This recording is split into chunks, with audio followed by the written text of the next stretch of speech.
step 2 came to believe that a power greater than ourselves could restore us to sanity. Who is speaking here? Well, there's the we or the I who is doing something, calling to believe. Who is that I? It's the surface level personality level of me combined with my intelligence that is having the discernment, that buddhi, the wisdom to understand something's going on here, something is wrong. What is sanity and insanity? These are choices of words to talk about our crazy behavior that we're doing. It doesn't mean that we're literally crazy people or something like that. And so, what is this power greater than ourselves? The actual literature is very clear on this. I'm going to read this to you out of the text of Alcoholics Anonymous. And, it's just what it says there. It says here, I'm reading out of their book, the AA book, commonly called Big Book. Our description of the alcoholic, the chapter to the agnostic, and our personal adventures before and after make clear 3 pertinent ideas, what they call 3 pertinent ideas.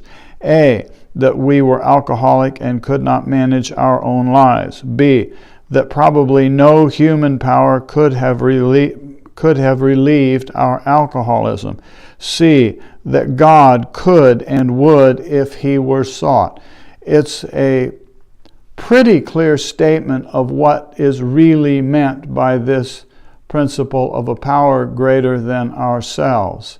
And in yogic language, the power that is greater than my personality is the true self that is deeply embedded within. And that is the power greater than our surface level of self. Now, different people will conceptualize that power differently. If one perceives of that as being a God, a being who is somewhere, who is overlooking the world and me, that's entirely okay. There's no conflict with yoga on that principle. But it is not a requirement, as seems to be stated here. Now, I know that widely in the living of the 12 steps that the people talk about, you can choose anything you want as your higher power, but what I just read to you is the core principle from the actual teachings themselves.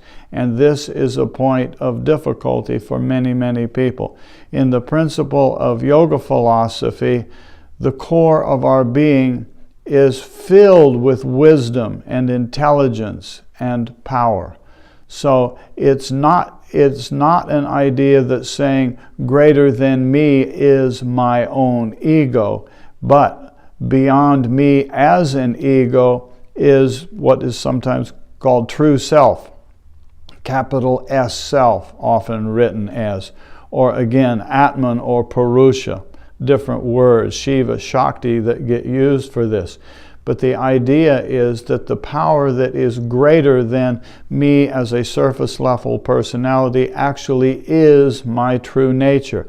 And what we're trying to do is come in touch with that true nature that is already within, that actually is me. And from that standpoint, there is no defect of character.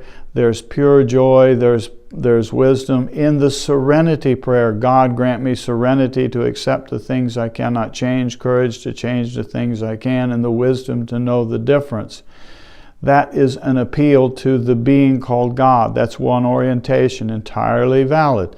Works for many, many people. But for others, it's useful to recognize that through the practices of meditation and contemplation, that we come to see that the courage, wisdom, and serenity are already within. They are at the core of my being, and they are my true nature. So the surface level of me in this step 2, the surface level of me as a personality is coming to see that the greater aspect, the greater power of me is my true self at the core, at the center, and that's what this journey is about.